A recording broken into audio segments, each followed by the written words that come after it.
Hello students, आज मैं आपको पत्र लेखन बता रही हूँ। तो हमारे पत्र जो होते हैं दो प्रकार के होते हैं, एक तो औपचारिक और एक अनौपचारिक। तो मैं पहले तुम्हें फॉर्मेट बता रही हूँ अनौपचारिक पत्र का। ठीक है, फॉर्मेट ये है।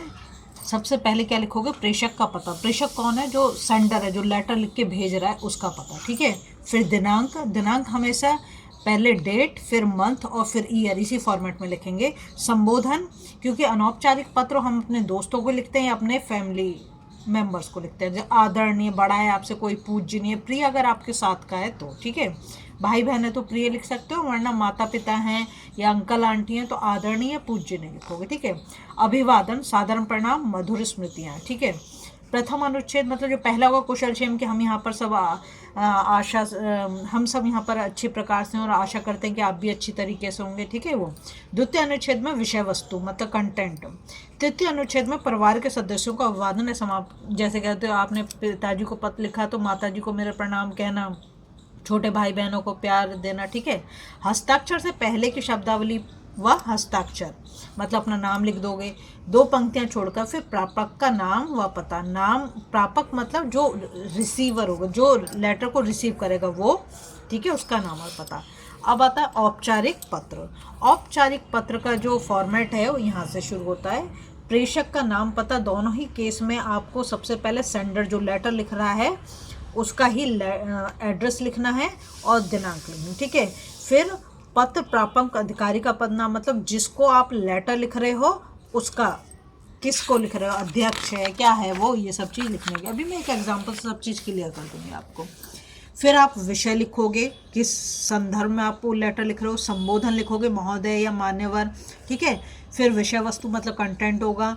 प्रथम अनुच्छेद में अपनी समस्या बताओगे, द्वितीय अनुच्छेद में अधिकारी से अपेक्षा करोगे वो क्या करे तुम्हारे लिए, फिर उसको समापन करोगे। और हस्ताक्षर से पूर्व की शब्दावली व हस्ताक्षर मतलब अपना नाम लिख दो। ठीक है। अब देखो मैं आपको एक एग्जांपल लेके बताती हूँ क्या ऐसे लेटर लिखना है।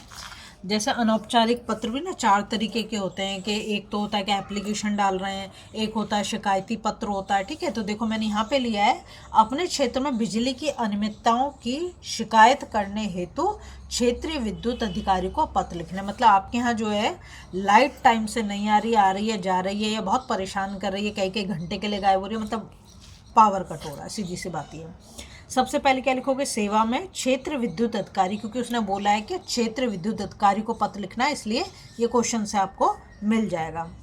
जिस जगह पर आप रहते हो मतलब दिल्ली में या आगरा में, जहाँ भी रहते हो वहाँ का लिख दो। दिल्ली विद्युत बोर्ड द्वारका, ये हो गया एरिया का नाम। ठीक है। फिर दिल्ली, ये शहर का नाम। दिनांक, जिस डेट में आप लेटर लिख रहे हो वही डेट लिखोगे, पहले लिखोगे डेट, उसके बाद मंथ, मंथ इसी फॉर्मेट में लिखोगे और फिर लिखोगे ईयर। ठीक है। अब विषय, विषय आपको क्वेश्चन से मिल जाएगा। क्या दे रखा है कि क्षेत्र में बिजली की अनियमितताओं की शिकायत। तो यहाँ पे क्षेत्र में बिजली की अनियमितताओं से उत्पन्न समस्या के संबंध में। ठीक है। मान्यवर लिख दो, महोदय लिख दो। ठीक है। अगर फीमेल है तो महोदया कर देना। ठीक है। क्या है? सवर्ण निवेदन यह है कि मैं द्वारका क्षेत्र का निवासी हूँ, मतलब कहाँ का रहने वाला है? द्वारका का। और आपका ध्यान इस क्षेत्र में बिजली की कटौती के कारण उत्पन्न समस्याओं की ओर आकर्षित करना चाहते हो। क्या मतलब क्या क्या प्रॉब्लम हो रही है, इसलिए।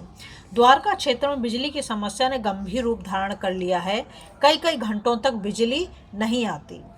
यह समस्या विशेषकर गर्मी और बरसात के मौसम में बढ़ जाती है। सर्दी में तो इतना फर्क नहीं पड़ता अगर लाइट नहीं आ रही, लेकिन गर्मी हो और बरसात हो गई, बरसात में बहुत ज़्यादा उमस होती है और गर्मी में बिना पंखे के रहना बहुत मुश्किल है। बिजली न होने के कारण क्षेत्र के निवासियों को कई कठिनाइयों का सामना करना पड़ता है। दिल्ली में इतनी गर्मी पड़ती है कि पंखे के नीचे बैठकर भी पसीना नहीं सूखता, तो सोचो कि बिजली ना होने पर लोगों की क्या दशा होती होगी, है ना। रात को बिजली चली जाने पर अपराधियों की तो चांदी हो ही जाती है, क्योंकि वो आसानी से चोरी कर सकते हैं, लाइट नहीं उसका फ़ायदा उठा लेते हैं। चोरी, राहजनी मतलब अगर कोई सड़क पे जा रहा है उससे चेन छीन ली, ये सब काम होते हैं बहुत ज़्यादा, कि घटनाएं दिन प्रतिदिन बढ़ती जा रही है। आपसे अनुरोध है कि निवासियों की कठिनाइयों को गंभीरता को समझते हुए बिजली संकट दूर करने हेतु उचित कदम उठाएं। हम सभी आपके अति आभारी रहेंगे।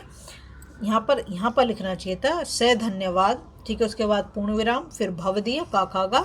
अगर आप छोटी क्लास में हो तो अपना नाम लिख सकते हो, और नहीं तो अगर 10th में हो 9th में हो तो काकागा लिखोगे। अगर आपको वीडियो पसंद आ रही है ना, प्लीज़ लाइक शेयर सब्सक्राइब कर दें, फॉलो।